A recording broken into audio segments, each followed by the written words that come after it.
Good morning, good afternoon, whatever time of day it is that you are listening, folks. Thank you very, very much for listening. Today is the 2nd of January, year of our Lord 2025.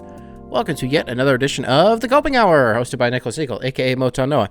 We're back, folks, from our little holiday break. It was a weird re-entry into my rhythm, my flow of the show. Unintentional rhyme, I do that from time to time. Dr. Seuss in the Snooze, first one of 2025. So if you are in the business of keeping track of Dr. Seuss and the Snoozes, there was your first one of 2025. Weird flow to my week.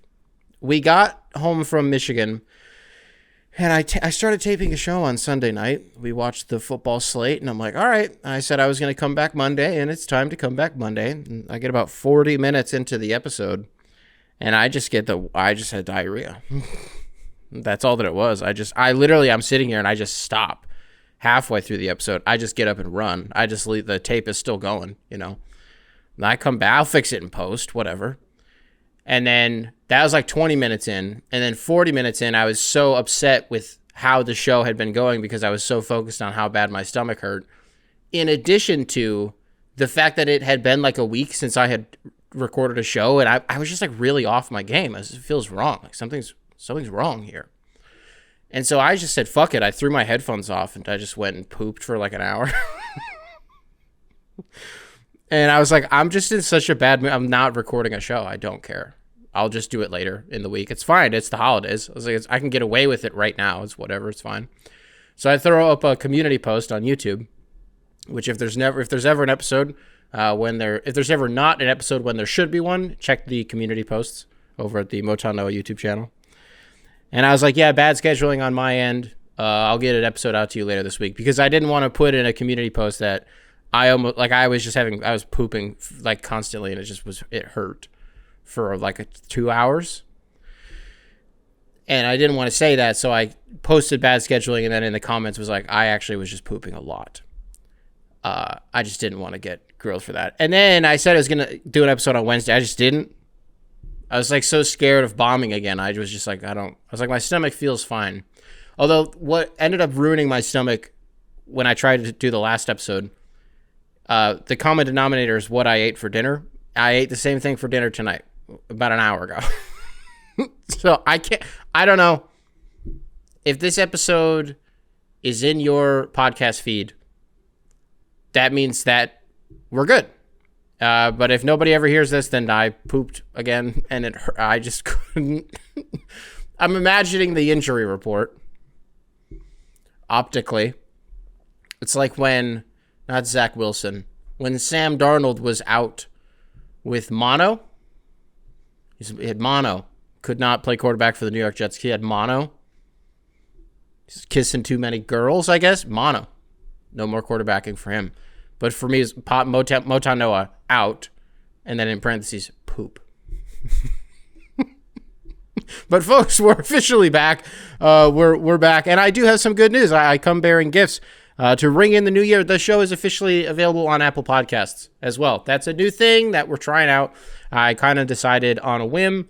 Yes, the video portion of the show matters a lot to me, and Apple does not support that. So that's going to be kind of a give and take. Some of you don't care about the visual piece of it. So then, all right, if you want to go listen on Apple Podcasts, now you can officially do that. Turns out it was a lot easier than I had been making it out to be in my head. All I had to do was copy and paste the RSS feed, and the whole catalog was there. I was like, oh, it's going to suck because now I'm just going to have to start from like episode 100 and what is this, 12, 111, whatever episode this is. I'm just going to have to start from there. The backlogged episodes just won't be. No, just RSS feed. Boom. Now the whole thing is there. Whole catalog's there. So Apple Podcasts. Boom. What else do I got for you guys? I don't know. We'll talk about all the other stuff at the end about how winter break went. But before we jump into the meat and potatoes of today's show, one thing from the previous episode that I tried to tape and then had diarrhea, and that episode's never going to come out, but one portion of it will survive, and it will be spliced in here in just a minute. We did not get a chance to go over the 2024 bingo sheet now that 2024 is officially over and go like, okay, what did we get right officially? 365 days, what did we get wrong? So I'm going to leave that segment in here. And then I think I say this in the clip, but just in case I didn't, the 2025 bingo sheet will be within the next couple episodes. We're not doing it today. I still have to get my ducks in a row on that. but that will be coming soon. And then once the segment that I'm about to show you is done, we'll come back to reality, okay? We'll come back to present day Nick, and we'll do the rest of this show, okay? There will be some audio cues, and we're holding your guys' hand through this, okay? All right, let's do a quick review of the 2024 Motown Noah bingo sheet. Future Nick, go ahead and put it up on the screen for those of you who want to read along at home. So the first thing we put on here was that somebody famous was going to die, which we nailed. Lots of that went around. Matthew Perry died. James Earl Jones died. As of this taping, within the last 4 hours, Jimmy Carter, former president of the United States, former Nobel Peace Prize winner, died today at 100 years old. And we did get a lot of emails about this, believe it or not. Didn't really have anything in the chamber. And then Maddie came home. And she was like, I'm surprised that you haven't asked me about Jimmy Carter yet. You haven't brought him up at all. I go, why the fuck are you surprised about it? She goes, I don't know. I saw he died, and I just thought it was surprising. And I thought it was interesting that she said that. Mainly, she was surprised that I didn't have any jokes about it, have anything to say. But what's interesting to me is my take is more about the takes themselves. It's like a sub-take about take culture. We're in takeception here. Take squared, take cubed, maybe. A lot of people, wow, Jimmy Carter, dead. Yeah, he's 100 years old. I'm shocked. He's 100 years old. Oh, my God. Wow, Jimmy Carter died. Yeah, he's 100. Yep, he's 100 years old. 100 years ago right now, Jimmy Carter was a few months old. He was 100 years old. Yeah, he died. I get that I'm being obtuse. The reaction, I believe, is that he had lived for so long that it just kind of seemed like he was one of those immortal people that you don't really expect to die, and then one day they just kind of do. Like one day that's going to be Morgan Freeman. Holy shit, Morgan Freeman died. I thought that guy was never going to die, but then they do. Everybody dies at some point, and today it was Jimmy Carter. Jimmy Carter finally died. Also, it's like, oh my God, Jimmy Carter dead. Holy shit, that's crazy. Yeah, I mean, the last time that we were talking about this guy was, earlier this year when he went to, like, cast his ballot? And the pictures of him where it was just Weekend at Bernie's. There was a dead guy in a chair. That guy was, I don't even want to reenact it, what he was doing, because it's so because he's dead now. But he was alive. I don't want to just, not the day the guy died, I'm not going to make these jokes about him. He looked fucking horrible. So a lot of famous people died this year. Now this, just to get ahead of myself, was also part of what the eventual bingo was on this sheet. Caught a lot of flack for this. Nick, someone famous dies. Of course somebody famous was going to die. You put something so easy on here. Of course you were going to have a perfect hit rate with it. I mean, yeah, man, like we throw, what is this, 25 things on a list where we're total shots in the dark, right? For the most part, you're just trying to predict crazy shit that is probably going to happen. With some of them, we went really lofty and really specific, and even some of those we did end up getting right. So, like, fuck me if I want to put one or two on here that, like, this is a lock. This is sealed and signed. She's not my lover like Billie Jean, but the kid is mine. 100% going to happen. By the way, spoiler alert for the 2025 bingo sheet, once we officially get that going, someone famous dies is going to be on here again. There are a couple of those. So, okay, let's move it on. The Clippers blow it up. Yeah, we took a vote on this one.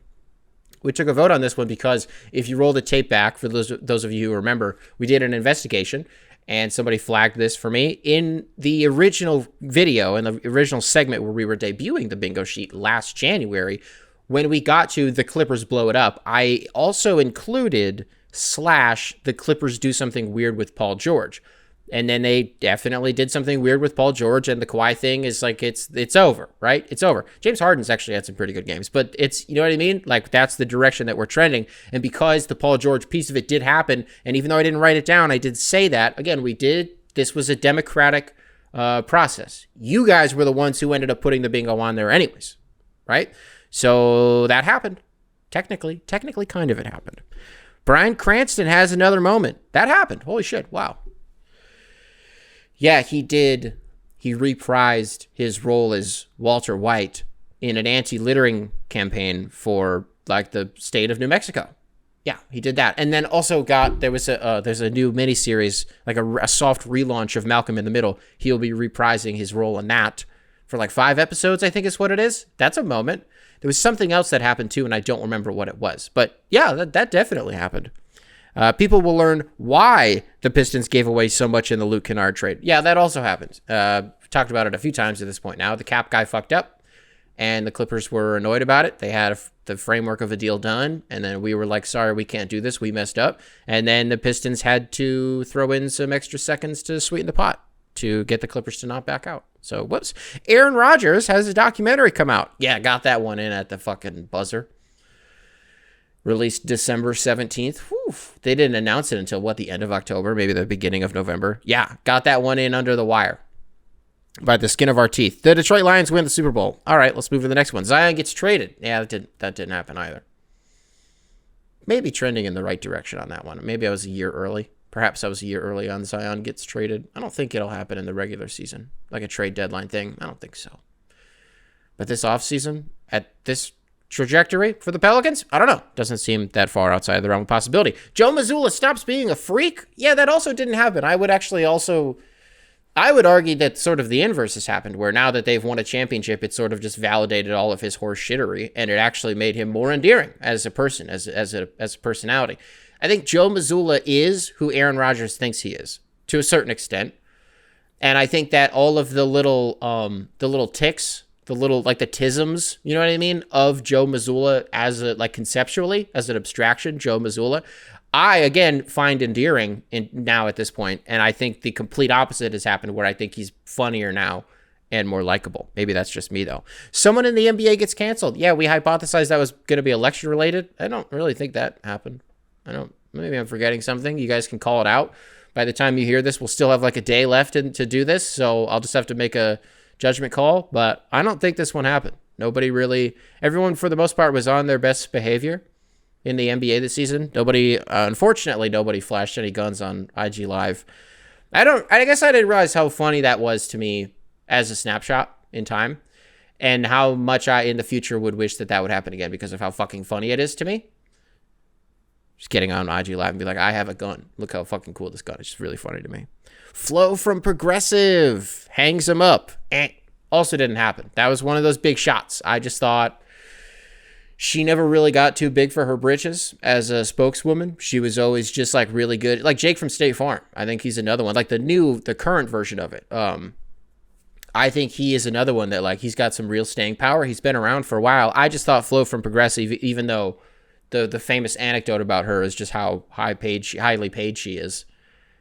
Don't really want to walk away from that. I guess I just thought, again, with time, I just thought, hey, maybe she just goes to, maybe what's next for Flo from Progressive? Maybe she gets her own Netflix miniseries playing the estranged girlfriend of the CEO killer, since that's probably going to happen. A little Netflix miniseries about that. Maybe Flo from Progressive gets to wet the beak a little bit with that series.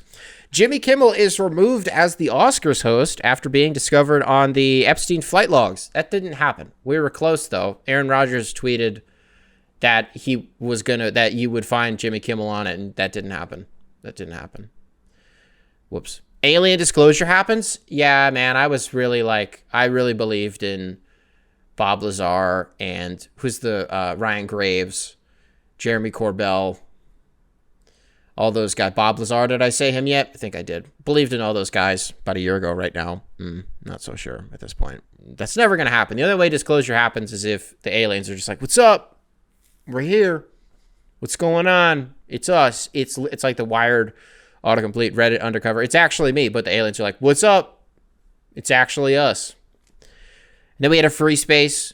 All right. Let me just chalk that up. Someone sends Anthony Edwards the video. Did that happen yet?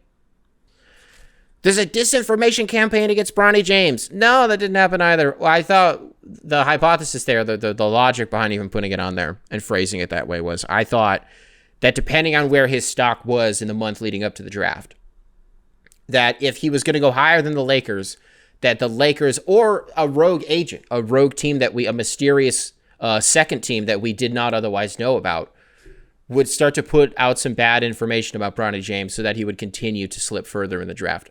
Now, I counter-argued myself at the time and said, I don't think that Bronny James I don't think that would need to happen. I think he's going to go exactly the argument for a lot of people is that he shouldn't have gotten drafted in the first place, right? And which was always dumb to me. I always thought that was dumb. And that's not even, whatever. I really don't want to do this whole thing again. Didn't happen. Maybe someone, TMZ, gets a picture of Bronny James with a closed cigarette, smoking some weed or something on some Malia and Sasha shit, unlike the Bush daughters shit. but it's just like literally it's Bronny James just like smoking weed, and then people, oh my gosh, Bronny James undraftable. Didn't happen. A second gay video will hit the Senate. Talk about a full court heave. What was it? 2 staffers for like fucking John Fetterman or something? I don't remember who it was. Maybe 2 staffers for Marco Rubio. I don't remember who they were. In the Senate chambers, took a video of them having sex. It's pretty funny. On somebody's, Amy Klobuchar's desk, maybe? Is that what it was? It was Amy Klobuchar's desk, I think is where it was. I just thought, ooh, maybe this is going to keep happening. That'd be funny. It's like the new TPing or like the new egging someone's house. It's just breaking into the Senate chambers and having gay sex. Didn't happen. Taylor and Travis get married. I think I'm a year early on that one too. The Dodgers don't win a World Series. Folks, I hate to break it to you, but we could not cross that one off this year because the Dodgers did, in fact, win the World Series. Shohei does something that no one has done since 1922. Yeah, he did do that. What was it? It was specifically, so we were tracking total bases. I don't think he ended up getting that, especially after the World Series he had, considering he was playing with like a fucking torn rotator cuff the whole time, and he just like never actually hit the ball. What did he do? It was something with stolen bases, I think. I don't remember what it was, but he did specifically do something that no one had done since 1922. The Pistons trade for somebody that they shouldn't? No. It could happen, but that'll be in early 2025 if it does, I think. Unless they get something in the, you know what I mean? Like really at the buzzer, at the horn. They do it within the next like 2 days. Probably not. James Harden is in a Lil Baby video. No, I don't think so. Lil Baby, I feel like didn't put out that much music this year. Anyways. He just had a song come out called Touchdown. It's fine. I was like, yeah, this sounds like Lil Baby. Like, yep. Which, it's not bad, but like if I was like hooping or like doing something where I wasn't just like sitting there listening to it and not moving or not doing anything at all, I probably would have thought it was better. But it was just kind of par for the course, Lil Baby.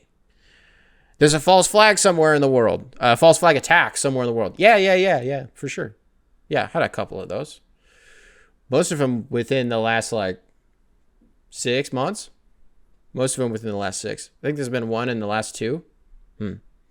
AMC Nicole Kidman part ways. Yeah, similar to the flow from progressive shit, but actually that one also kind of went in reverse.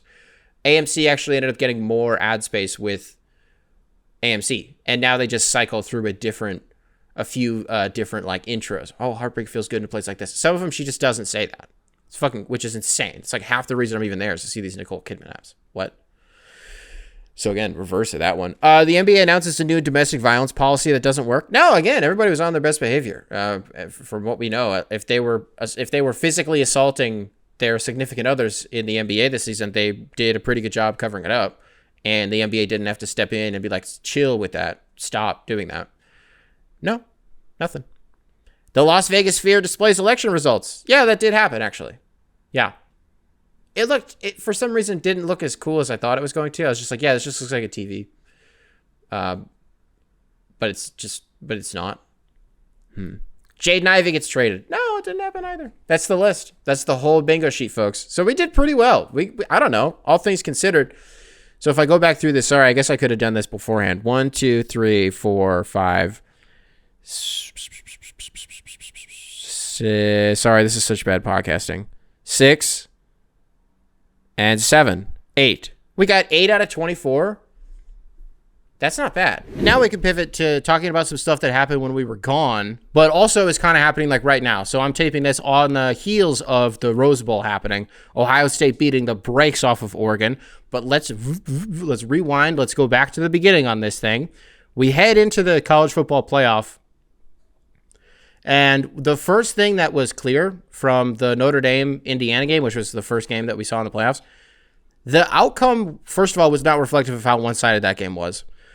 Notre Dame, it felt like was winning by 1,000 the whole time, and that Indiana had no chance of actually getting in the game. What was the first quarter? Was it Notre Dame's first or second possession that they broke off a 98-yard touchdown run? Like where I'm going with this is, yeah, the outcome may have stunk, but the atmosphere was great.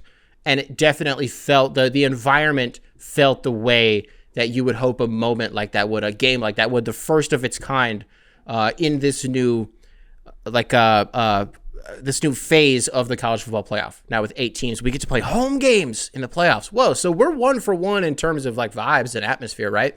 And not to go through every single one of these games and just kind of say the same thing, but that is what the first round of the college football playoff ended up being this year, is a lot of blowouts, a lot of games that were not good. The Clemson-Texas game got close. It got in the red zone of being a good game. You know what I mean? And I would otherwise never be caught dead rooting for Clemson, but there was a part of me who was kind of like, first of all, the Cade Klubnik piece of this, him being a Texas guy, that piece of it is kind of cool as a little thread to follow throughout the game.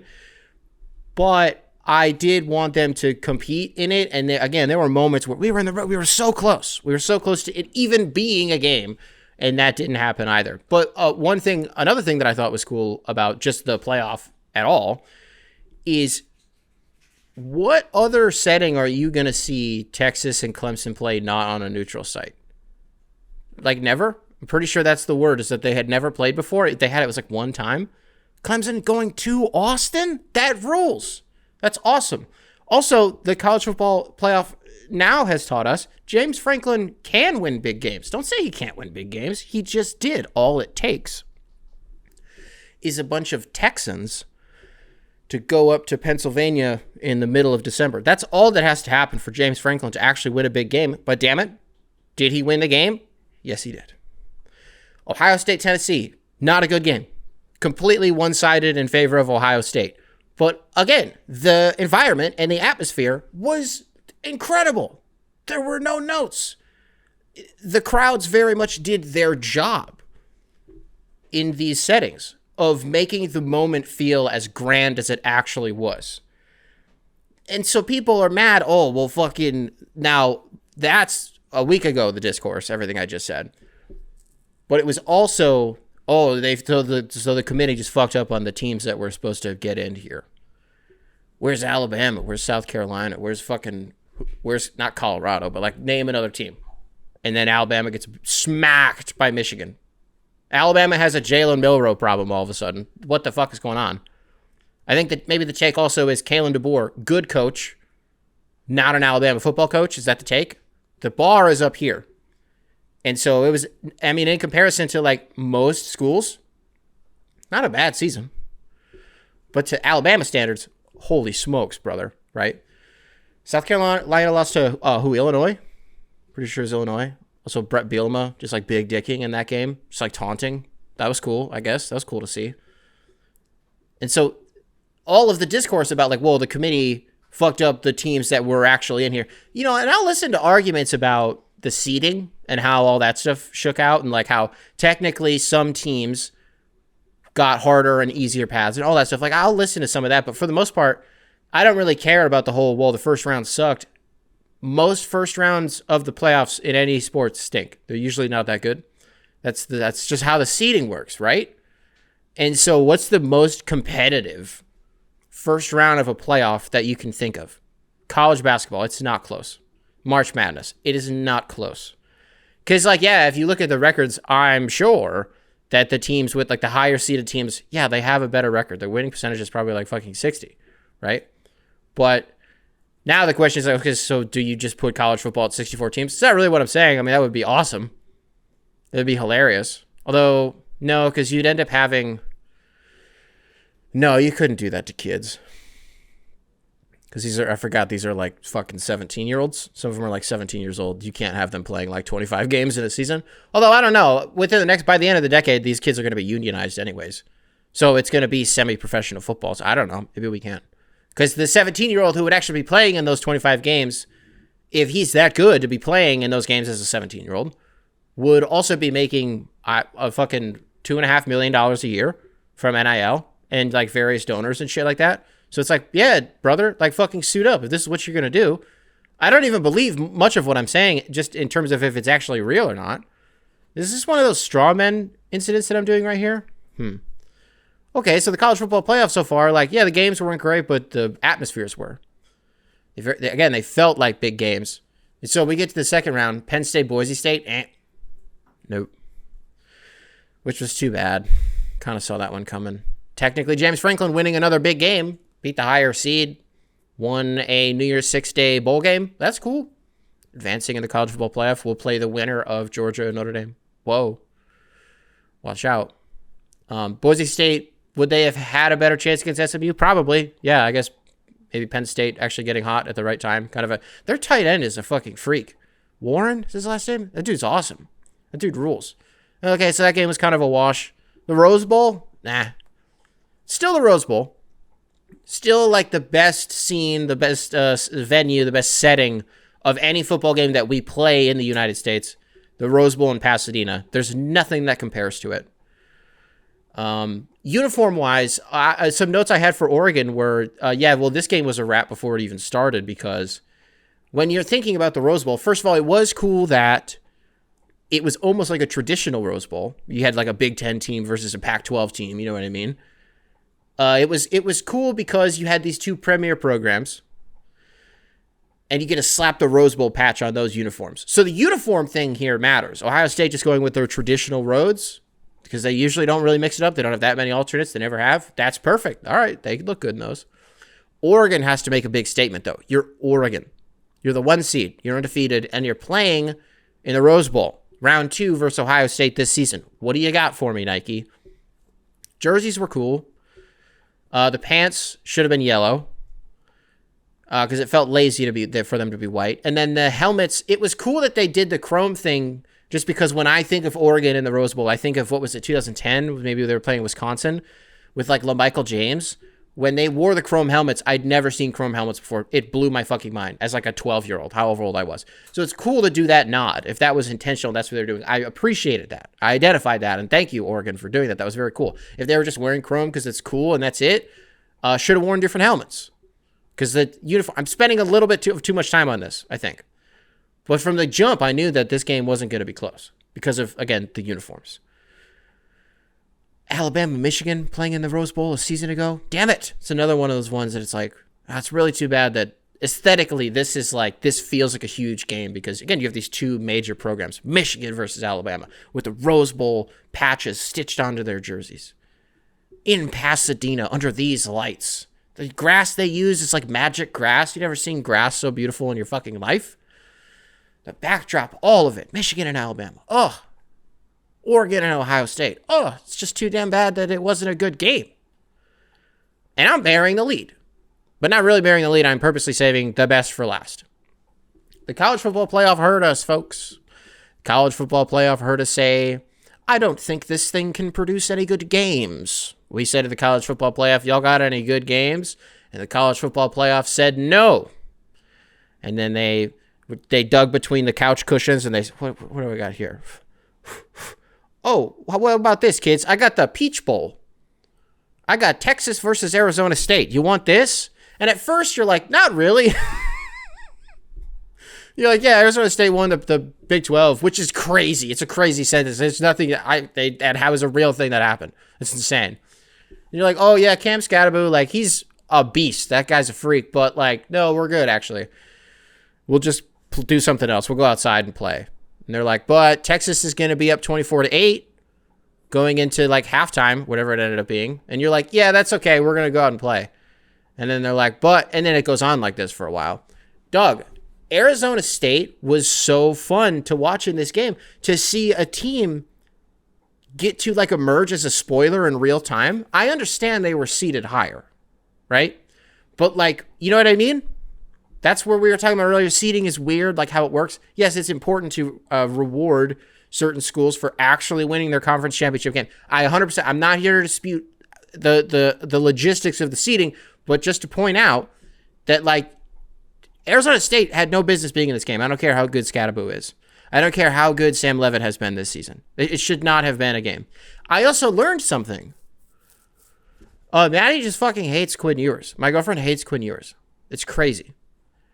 And so brother, the game hadn't been on for more than 2 minutes. I don't remember at what point in the game it was, but it was very, very early. We turn on the game, and the first play that we watch is Quinn Ewers gets sacked. He gets absolutely fucking rocked in the backfield.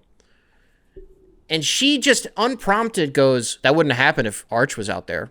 The fuck? Whoa, this household we're going for Arch Manning. Okay, all right. was like the next possession was when the safety happens. Now, that wasn't Quinn Ewers' fault. And if anything, he actually made a super heads-up play to be able to track the ball, even though, yeah, it bounced right back to him. But still, that's like a bang-bang. Like, what the fuck just happened? Now the ball just got punched out. Now it's just in my chest and I'm standing in the back of the end zone. It could have gone a lot worse. It was not Quinn Ewers' fault. She immediately starts going off. She goes, this guy fucking stinks. I'm fucking relax. She goes, this would not be happening if Arch Manning was in the game. And then we discovered what the root of all of this was. So there's the Dr. Pepper commercial. I haven't seen them air it recently, but the Fansville commercial where Quinn Ewers is a cop. And he's like, I don't need a backup. I never need backup. That's like his whole thing. And that's obviously a play on of like Arch Manning. Yeah, ha, ha, ha. She doesn't like that commercial. It rubs her the wrong way. She's like, he sounds like a fucking asshole. He sounds like he's not being supportive of his teammates. Some people are saying that. It sounds like. And then the other piece of it is the only thing really that she's seen, and this was her words, the only thing that she's seen Texas do this year, outside of like a handful of plays, the one thing that she remembers was Arch Manning checking in for one snap against Texas A&M and having a rushing touchdown. It was like 15 yards or something. It was cool. It was also on a 4th down. So in her brain, Arch Manning is the one that's good. Sneaky, that's kind of, and the reason I say all of that is because I think it kind of explains where I'm at with Texas. I don't know what it is about Quinn Ewers. I like him. I'm excited to see if he's actually good in the NFL.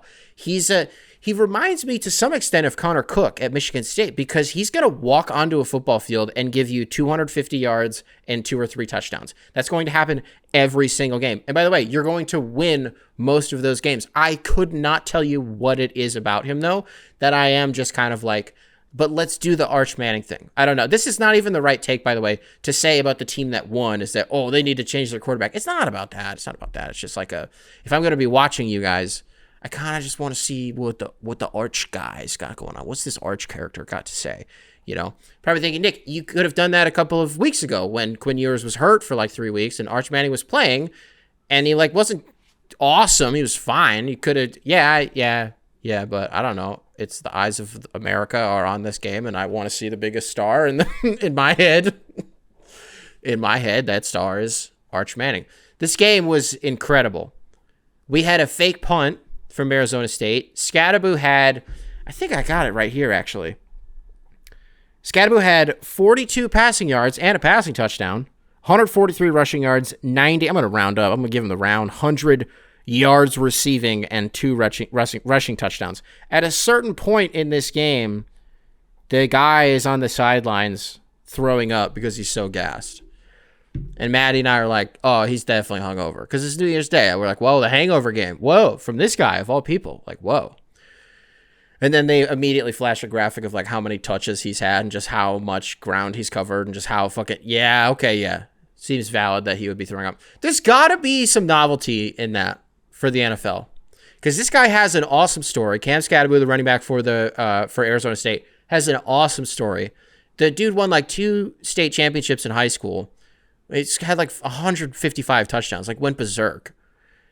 Doesn't get a single D1 offer, ends up going to Sacramento State, puts up like 1,300 yards on the ground in his freshman year, and then ends up transferring to Arizona State. After his first season, Arizona State goes 3-9. Kenny Dillingham, Arizona State's coach, is like, dog, let me be real with you. You're not going to play on Sundays unless you fundamentally change who you are and how you play and the way that your body is built.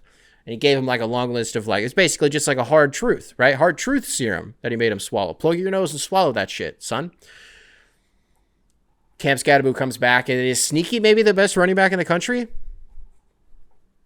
I don't really want to do that debate because, again, college football, I don't know if I've talked about this recently. College football kind of been a blind spot for me this year. Just it's one of the things with fatherhood that I kind of had to sacrifice is every Saturday. It's like I can either pick Saturday or Sunday to just do football.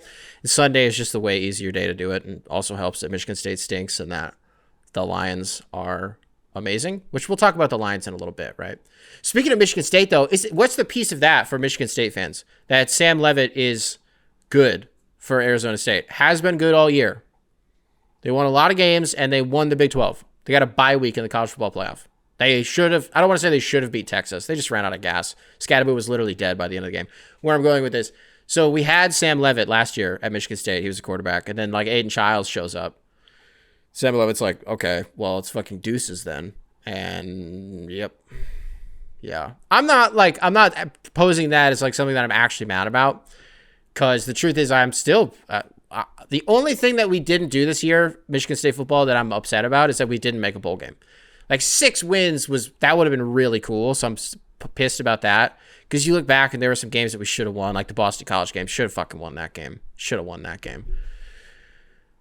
You know, something else though that I liked about the college football playoff this year is, just speaking more about Arizona State and Scatterboo, it was the first feeling in real time that I had watching any of these CFP games where I actually felt the like tournament vibe from it, where if you have to liken it to something, it would be like a March Madness, right? Where even though Arizona State is the higher seed, they're the team that we're not expecting to win.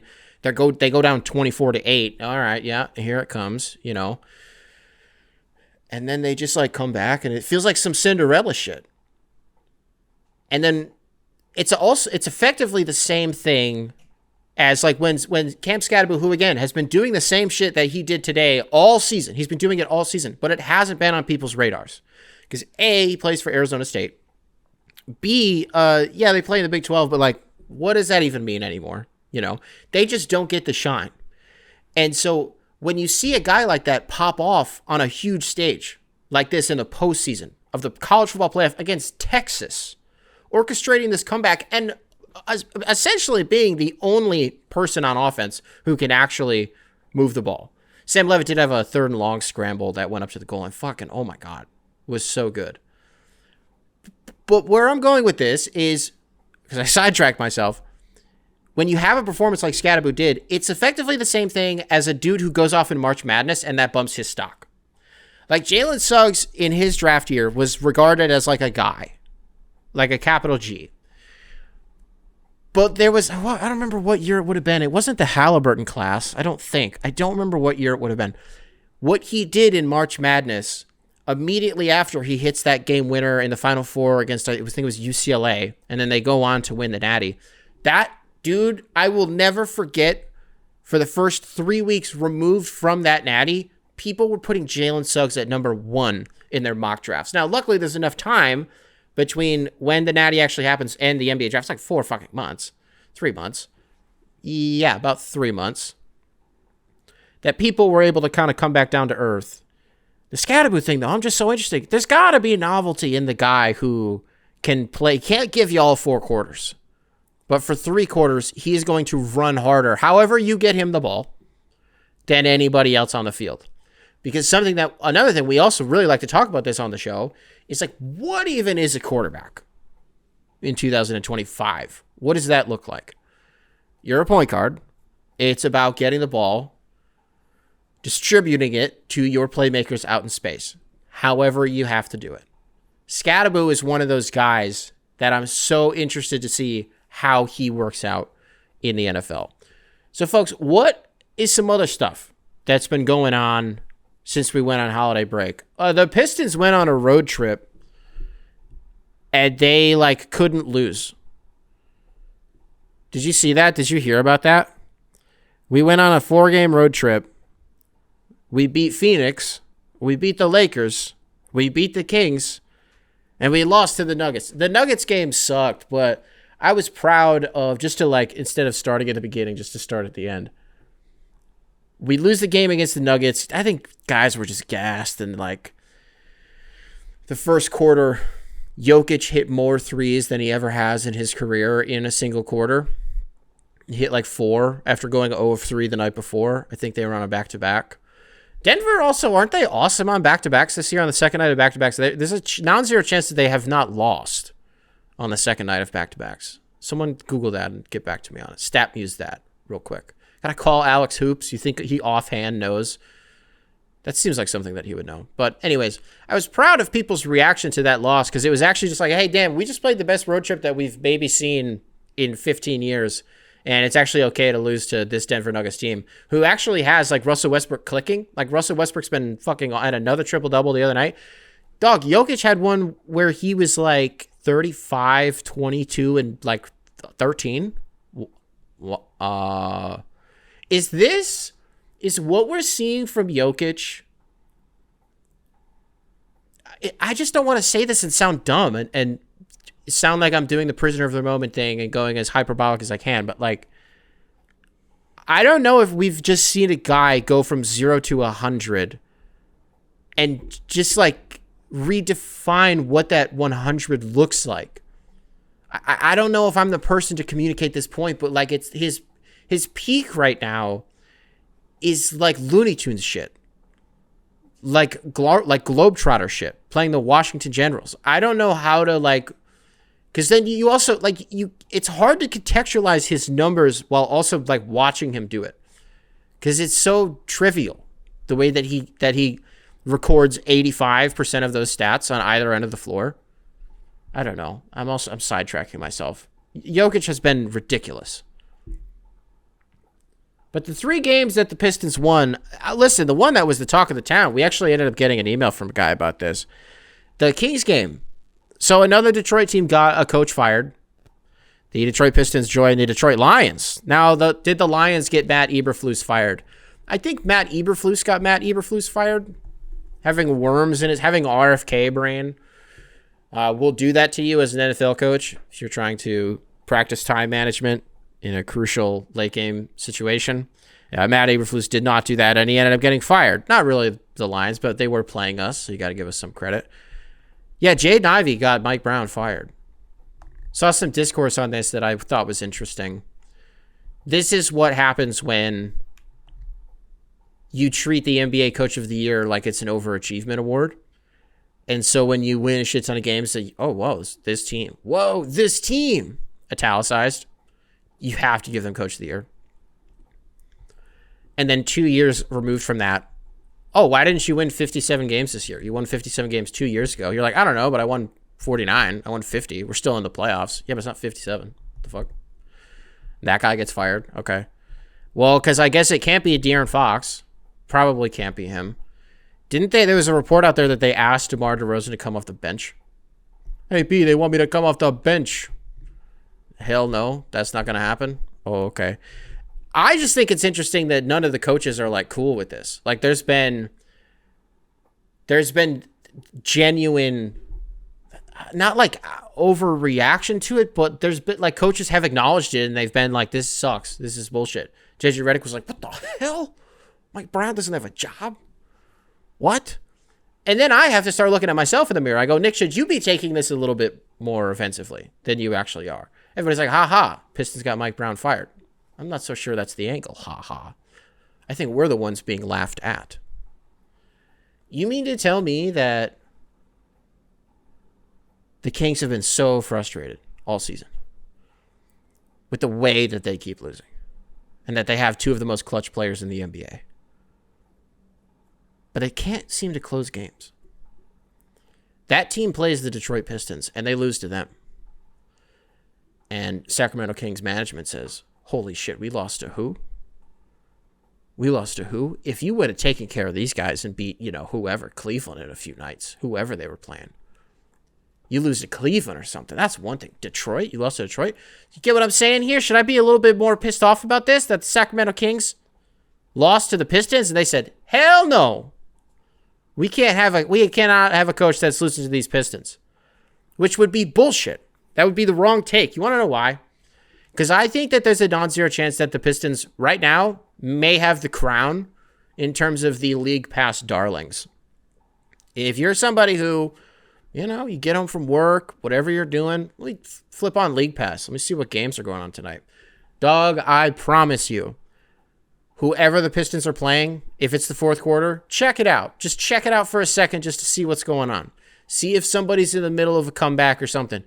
Because, listen, we've done the thing as Pistons fans where we lose games that we shouldn't. It's the worst thing about being a fan of any team is when you're just always the one who loses games when you shouldn't. We've done that before. But what about being the team that wins when they're supposed to lose? Because there's a lot of that going around with the Pistons, too. They just they still do the inverse of it, by the way, right? Where they'll be up by 15. And you're like, okay, cool, I can start doing something else. And then you start doing something else and 7.5 minutes of real time goes by. Pistons deficit's been cut to 2 and there's a timeout. What the fuck just happened? What just happened? Did 6 Pascal Siakams just spawn in at the same fucking time? Wile Coyote, the fucking scoreboard around? What just happened? But the opposite of that happens all the time. Where wasn't it the Kings game that they were down by like 16 in the fourth quarter? Didn't matter. Jaden Ivey hits a 4-point play to win that game for Detroit. He's been pretty good. As of this taping, I'm taping this during the game that we're playing against the Magic. He's just going like berserk in the first quarter. It's just like he's missing shots. That's cool. It's cool to see that from him. The Cade thing. I mean, he's just the best fucking player I've ever seen in my life. There's a little bit of home cooking in that take, but I don't know how else to quantify it for you guys in a way that would still be meaningful. Anyways, he's really good. I like him. Yeah, I think the kid can play. That does not hammer home how I actually feel about him. Because it sucks when you're a team that's kind of on the rise and you're like, oh, our best player, all-star this year. It's like usually not, though. Usually just like they're fine, but they're not that good. I remember people trying to get Jeremy Grant in the All-Star game when he was in Detroit. Like, yeah, he's good for us. But you know what I mean? All-Star team actually doesn't have that many spaces. But, dog, if he's not an All-Star this year, I don't know who what even constitutes an All-Star in 2025. I wouldn't know. Because he's been... It's like the one problem I ever had with him is that he was not physical enough. I was like, dog, you're big as fuck. Use it. That's it. You love playing at the rim. Use your fucking 6'8", 240-pound frame, dog. That's what he's doing this season. He's inviting contact, and he's absorbing a lot of it. And advocating for his whistle, which is something that you'd love to see with somebody who you're hoping is going to be one of your guys, or the guy for your team. Is when they start, their rookie year, they're not going to bark too much because, like, they're not going to get calls and, like, shut up, rook. Wait till you got some rings on that tree. You know what I mean? It's in year, 3 or 4 now? Dog, all he does is fucking talk to the refs. It's the funniest shit in the world. I would love to know, like, I just wish he was mic'd all the time and I would pay that on League Pass. Ooh. Is that a thing? No, I know it's not a thing. Is that a good product, though, if League Pass sold a package where... How would they do it? They would have to use, like, parabolic mics. I'm trying to think if you had the whole floor mic'd, which I know it kind of already is, but if you want all 10 guys plus the refs, you would have to have maybe, like, what is it called? What am I thinking of? Like, in NFL games, I'm sure they have them for soccer games. The camera that's on the field, like when they're kicking a field goal and it's like overhead and it's like zipping around. It's not on a fucking, what is that called? It's like on the little zip line. What the fuck is that called? You'd almost have to do that, but with microphones. What the fuck am I even talking about? I'm spending so much time today talking about random shit more than I am the actual meat and potatoes of what I'm trying to say. I'm sitting here for goddamn 5 minutes trying to figure out what the fuck I'm talking about with a goddamn, so I could make a fake product for League Pass that would never even fucking happen. Because it would be like a liability thing.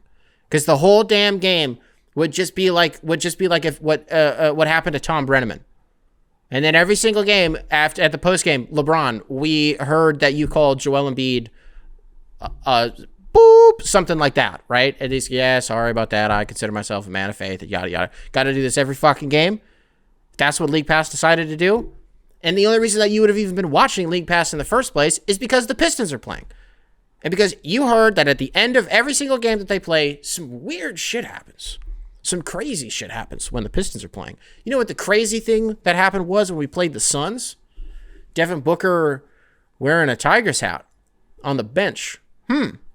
Interesting. Come home. How about that? Try that one on for size. It's one size fits all. Devin Booker, come home. Come play for Detroit. Suns fans can have whoever they want. Word on the street right now is, what do the Pels want for Brandon Ingram? A young guy, a draft pick, and then like something else. Just like something cool, I think was the verbiage on it. It's just like a pick, a guy.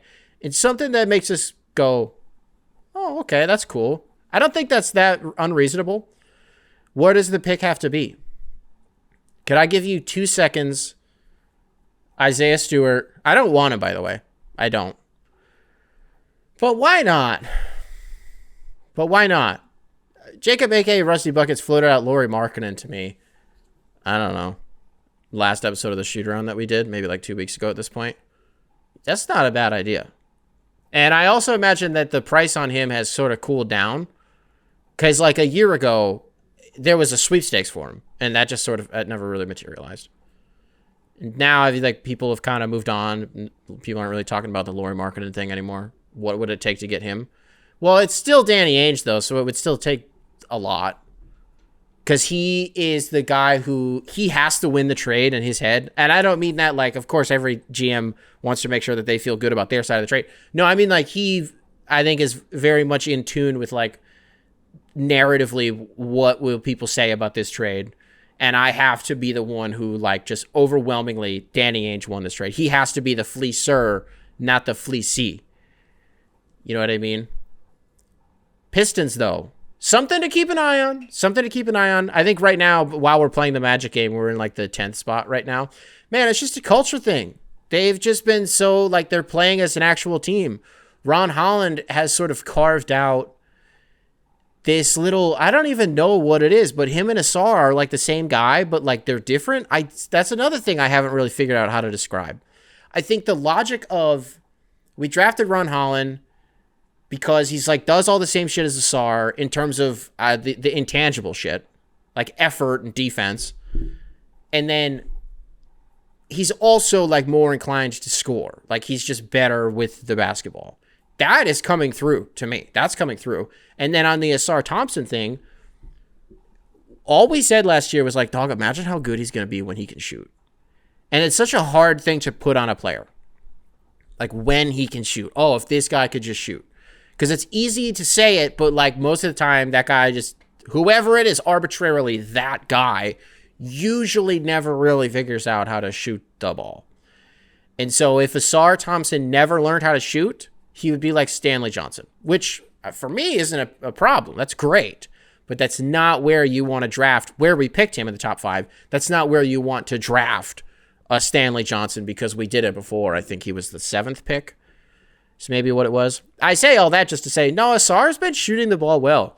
Don't throw numbers at me. I don't fucking know what the numbers would say. I know what my own 2 eyes would say. And that is that if the ball is getting swung around and it ends up in Asar's hands and he's like, fuck it, I'm 25 feet away from the basket and I don't have shit else going on. And he puts it up and it rips the net. I say, I didn't see that last year. That often. I didn't see that last year. He's doing some shit where he puts the ball on the floor, bop, bop, bop, do, bop, bop, bop, and then he lays that shit up. I'm telling you, I'm seeing him do shit that I haven't seen him do before. And it's crazy that in my head, I thought he was going to come back and be like in a wheelchair. I don't know. I'm not even trying to be funny. I just was like, in my head, I was like, whoa, fuck. Is he gonna, like, is he okay? He looks better than he ever has in his fucking life. He looks awesome. Did you guys see his brother got, what happened there? What happened with that? He instigated against, was it Hero? He got fined big time for that. And then Anthony Edwards got fined $100,000 for saying some shit about, he's like, I don't play fucking overtime. I don't play overtime. He doesn't talk like that. Can I do an ant? Don't do an ant voice, Nick. Don't do it. Just stick to pretending that Anthony Edwards talks like he. I said, we're going to overtime. I said, the hell I'm not. I'm not going to no goddamn overtime. That's basically $100,000 he got fined for saying that.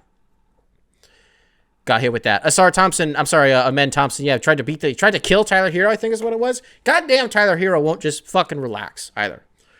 Tyler Hero just won't stop breaking records and hitting and scoring 35 points, hitting 8 threes on your fucking head. And then every time the Heat are in a close situation, I swear every other night I'm seeing a clip where it's like Tyler Hero sends it to overtime, or like Tyler Hero takes the lead with 12 seconds left. The fuck? Again, don't show me the numbers. I don't care what they say. I know what my eyes are saying. And that is that Tyler Hero is having a damn good season. You know who's not having a good season, though, is this Jimmy Butler character. Whoops. Is it happening, folks? Is the Jimmy Butler is over party? Is it finally here? Did you guys get your invitations too? I found mine, and then Pat Riley made some comments into the media, and then I suddenly lost it. And then I think I saw it again the other day, but I'm still trying to look for it. So I'll let you guys know if I still have my Jimmy Butler's over party invitation. So, okay, let's walk through this. A week and a half ago, the information that we had on this was that Jimmy Butler, from Shams Charania, by the way, who at this point, if there's a guy that you're supposed to trust, it's Shams Charania, okay? ESPN's new top guy. Don't know. So Shams comes out and he's like, Jimmy Butler would prefer a trade ahead of the February 6th trade deadline. Whoa. Okay, so confirming what we had heard in the last few weeks, also, I believe, from Shams Charania himself. So it's like, all right, it's just being consistent.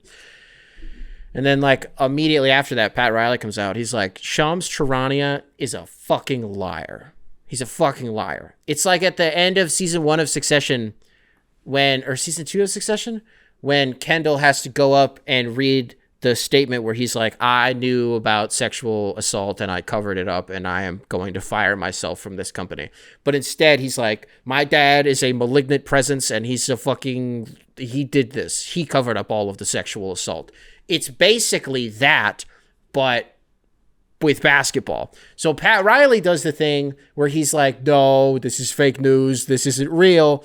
And I'm convinced that the only reason that he did that was because it's a bad look if everybody knows that your main guy, your best asset that you have, or how true would that be? Is Jimmy Butler their best asset? That's not the conversation here. But that Jimmy Butler, your moneymaker, everybody knows that he's going to get traded. And so now teams are going to be like, so we don't have to give you that much, which they already weren't going to have to give Miami that much for Jimmy Butler, right? At this age and on the contract that he's on. It wasn't going to be a king's ransom for this guy at this point. But it didn't help if it was an open secret. So he could just be doing that. Pat Riley also just like, there's no precedent for him like doing shit like this or being put in this situation. Because I don't want to say that, I don't know how to phrase what I'm about to say, but like it would be funny if Miami finally decides to part ways with their guy. And they're like, we're going to be very firm with what we want in return. And unintentional rhyme, I do that from time to time. Dr. Seuss in this news. That's 2 on the year for 2025. We're going to be very particular. And we need to make sure everybody knows that we are not actually going to trade him, wink, wink. So that way when we call them to ask what they would give, you know what I mean? Then they're surprised again. Oh, now he is back on the market. Yeah, well, you're the first person I'm calling. That type shit, right? If they kind of get froze out of this whole thing, and it's bad karma from the Dame stuff. When they were like, we can get Damian Lillard for like Terry Rozier and like Tyler Hero and Udonis Haslem. Like and then that will get us Damian Lillard. And the media machine in fucking Florida and how just annoying they were and how ridiculous all the fans were during that. If that all comes back around on Miami and they get fuck all for Jimmy Butler, it will be hilarious. That's all I'm saying. It's objectively, that will be hilarious. I also want to point out that we may be heading for the late stage crash out that I'm really hoping for from Jimmy Butler. We clocked this. That, okay, so he leaves Chicago in a plume of dust with a fucking mushroom cloud in his wake. And he goes to Minnesota. And if Chicago was Jimmy Butler's Hiroshima, then Minnesota was certainly his Nagasaki, right? And he reroutes to Philadelphia. Things go well in Philadelphia. Finally, Jimmy Butler has a home. And then he's like, I'm going to kill Ben Simmons. And also this fucking Brett Brown guy. Are you shitting me with this? Who is this guy? Philly's like, word? You don't like Ben? You don't like Brett? That's a you problem, Jimmy Butler. And he leaves a little like cartoon, little tumbleweed comes out. It wasn't that bad, comparatively. And he goes down to Miami. And then as a sidebar, Philly, the next fucking season was like, Brett Brown stinks, and they fired him. Whoops. And then what was it, like a year after that? They're like, Ben Simmons stinks, and they fucking traded him. So, okay, who ended up being right about that whole thing? Whatever. I digress. I thought it was weird that we were sort of coming to an end with this Miami thing, and he hasn't done anything crazy yet. There needs to be, you know what I mean? And I wonder if Pat Riley being like, no, we're actually not trading him. Depending on how negotiations and shit go behind the scenes. Because for all we know, they're going to Kawhi his ass. And they're going to be like, we don't care where you want to go. They wouldn't do that to him. I don't believe they would do that to him.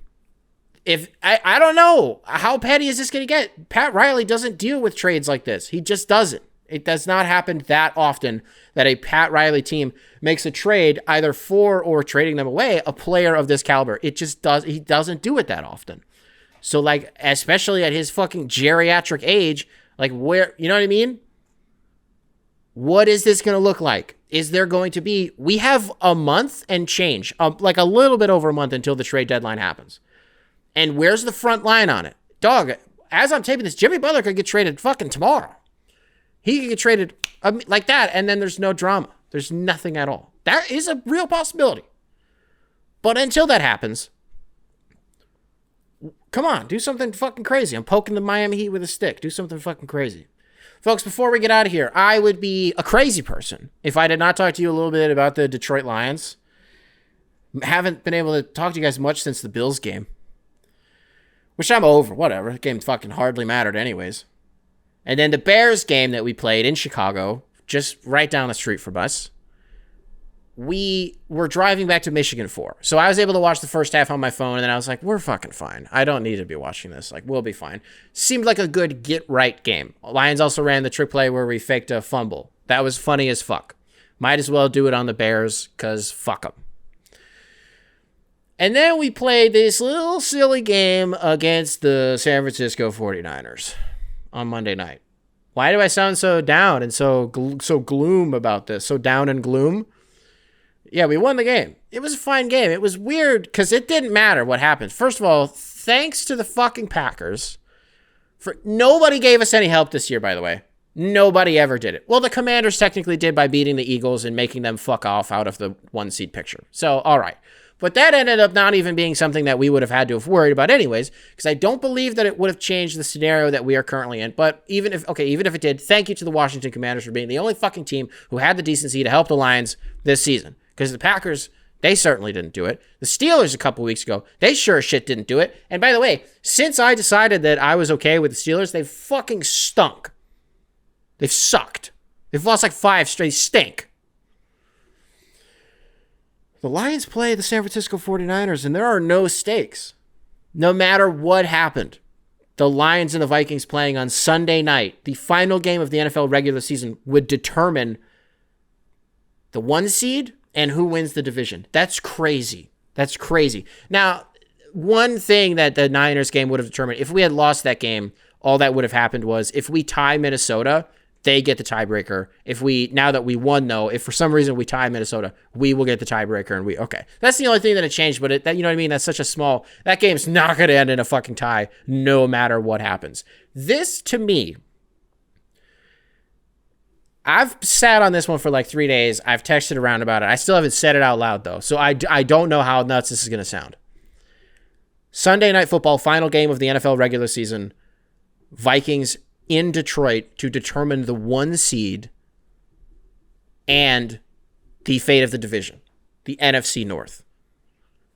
To me, feels like the biggest game I've ever lived through as a Lions fan in my life. And we played in the NFC Championship game 11 months ago, 12 months ago. That just happened. This, to me, feels like so much bigger of a game because the Lions desperately need that bye week. They need a week to just get right. They haven't had a bye week since damn week 5. Because if they, you know what I mean? They're good. That's a lot of football to be playing with, a lot of guys getting hurt. Stayed healthy against the 49ers. Thank God. You also have the piece of it where it's like, yeah, you don't really want to play on the road every single game either. The Lions did go undefeated on the road this year, actually. Officially 7-0, which included a game against Houston that we, if you guys don't remember, Jared Goff threw 5 interceptions, and we still won that game. Yeah, 7-0 on the road. Don't think we've ever done that before. It just feels fucking huge. Whoever loses this game will be the first team to ever win 14 games and lose their division. This is sparking a conversation. We talk about seeding in the college football playoff. The fact that whoever loses this game as the 5 seed is fucked. That's fucked. That's insane. I'm 14-3, and my first playoff game is on the road. That you know what I mean? It's like, do you even need to make a rule about it? I don't know what you need to change because this is such an insane circumstance that just both of us, both Minnesota and Detroit, are so fucking good. And I will be I'll be a disaster if we lose that game. Should be getting Anzalone back. Alex Anzalone should be back. But I feel good. Lions are going to be wearing their black uniforms. I was going to say I haven't lost in those. That's not true. Jared Goff has thrown for like 700 yards in those jerseys.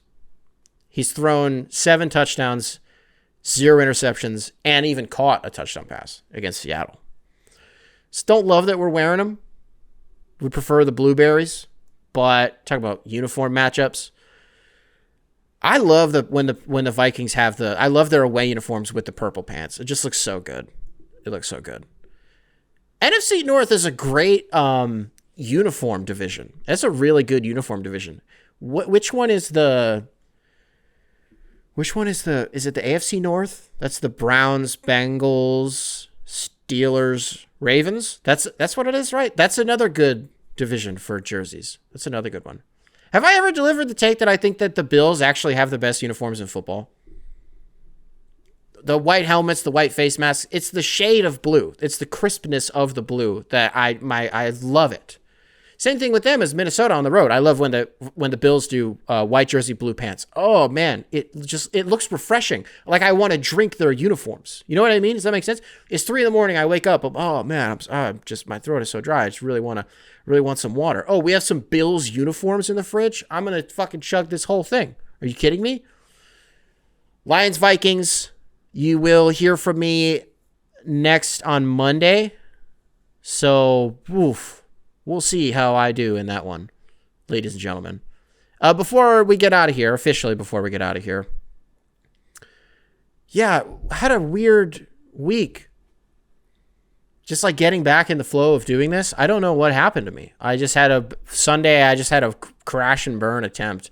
And the whole week I've been like avoiding it. I've been like scared to do it. I don't really know why. I think that's also, by the way, why no emails. I didn't read a single email today. I think it's because I needed to not distract myself and I needed to just talk. I just needed to sort of get back into the flow of it. So, this will be the only episode this week. Sorry about that. And then Monday, we will be right back into the swing of things. Next week, either the Monday or Friday episode, we'll do the bingo sheet for 2025. What else do I got? Yeah, Christmas was cool. Got a lot of hats. If you were a hat this Christmas, it was a dangerous one to be around me. Got a lot of those. Got 2 camo hats, 2 world's greatest dad camo hats. Good.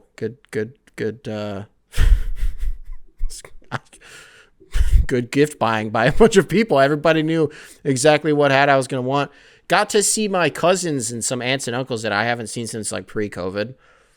Neither of us have that much extended family. Like I hardly see anybody anymore. My grandparents live in Florida, so I call them once a month. And then I also, some of you know this, I sort of talk to my grandma through the show. So I'll say something and then on her TV or her iPad or grandma, however you watch this. A lot of the times she'll probably make a mental note of what I said and then she'll text me. She'll text me about it. So we communicate that way. Sometimes I'm not even saying something to her and she'll text me about it. That sounded a lot meaner than I sounded. Grandma, I love it when you text me. I love when I know that you're watching stuff that I do. One of my aunts said that she also listened to the show. I didn't know that. And it just alarmed me a little bit. It took me a long time to be cool with the fact that my grandma listens to the show. Now I'm just like, that's just grandma. She's not hurting anybody. My aunt's not hurting anybody either, but, it's just like, oh, okay, okay. Okay. What else do I got for you guys? Is that it? I think that's it. What do we do for New Year's?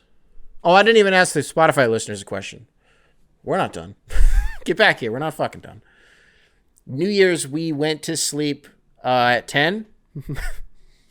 We watched or was it 11? It doesn't matter. Yeah, we watched the ball drop in New York, and then we were gonna watch the one in damn Puerto Rico because right now they don't recognize daylight savings, so they're 2 hours ahead right now. So we were just gonna do Puerto Rican New Year's, go to bed at 10. Doug, New Year's Day morning, 98% of the island of Puerto Rico, power gone. Nobody has power. The whole day, people just don't have power. Unless you had a generator and you lived in Puerto Rico, unless you had a generator, you did not have power on New Year's Eve. The fuck? That's insane. So I was like, all right, well, they're not going to be broadcasting anything if none of them even have power. So didn't do that. Stayed up to watch the New York one. Went to sleep. And then at about 11:58, our son started crying. So I get out of bed and I go to get him a bottle.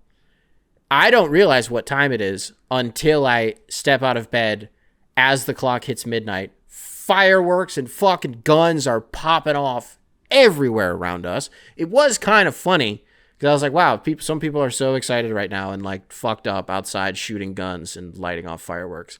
And I'm just in here like, I'm fucking trying to go to sleep, brother. It's a new year. What? You've never fucking seen one before? Go home. Go back inside. Then we were thinking about it. We were like, it's crazy that there are some people who like came to Chicago, for example, where we live, as like a vacation for New Year's. Like, oh, you want to do New Year's in Chicago this year? Oh my God. Let's get on a fucking plane from where we live in Kansas. We got to drive to Topeka to get into that airport. That's the biggest city we've known, is Topeka, because we live in fucking Kansas. And we're gonna fly to the big city. Let's do New Year's there. Oh my God, let's do it. All right. And then they come here, and then or they're from the fucking burbs. Live in the burbs. Oh my God, you guys want to get an Airbnb downtown? Go to fucking do the Mag Mile on New Year's Eve. Go to Navy Pier, watch the fucking fireworks. No, we don't need tickets, bro. You can just fucking walk in. You just walk in. Meanwhile, we're just fucking... It's just crazy, man. You see so many different people. I'm just like, that person exists, and I want nothing to do with them. Like, we're just at two completely different points in life. That's just wild to me. Folks, if you're listening to... I still got to ask you fucking Spotify guys a question. Spotify listeners, get back here. Primary control does not dismiss you. I dismiss you. All right? Spotify listeners. The last question I asked you guys was like, what's something that you wanted to achieve in 2024 that you didn't do? And that can look however you wanted it to. I think, I don't remember how I answered it, but I was hoping we would get some deep and introspective answers. We got some. You guys were pretty honest with yourself. I said that I would ask the inverse of that in the following episode, and I'm making good on that promise now. What is something that you achieved in 2024 that you are proud of, or that you are hoping to bring into 2025? I was asking Maddie about her New Year's resolutions. I go, you got any resolutions this year? Although we were talking about something else. Did I mention this? I think I mentioned this in the bingo sheet clip. Did I mention the thing about Jimmy Carter? Maddie comes home from work the other day. She's like, we're just like talking for like 20 minutes. Like, she's just like home, and we're just like with our kid, just like, just talking. And she was like, you haven't asked me about Jimmy Carter. And I was like, or she's something like that. She's like, you haven't brought him up at all. I was like, yeah, huh? No. She's like, he died. And I was like, yeah, he died. She's like, that's, and I was like, what's the problem? She's like, she doesn't have anything to say about that. I was like, no. And I had also gotten a bunch of fucking emails about it. So I think I did this bit in the thing, so I don't need to re-explain it, right? He's fucking 100 years old. Of course he died. Of course he died. Well, let me do the Jimmy Carter thing. Guy loved Iran. He improved the United States diplomatic relationship with China.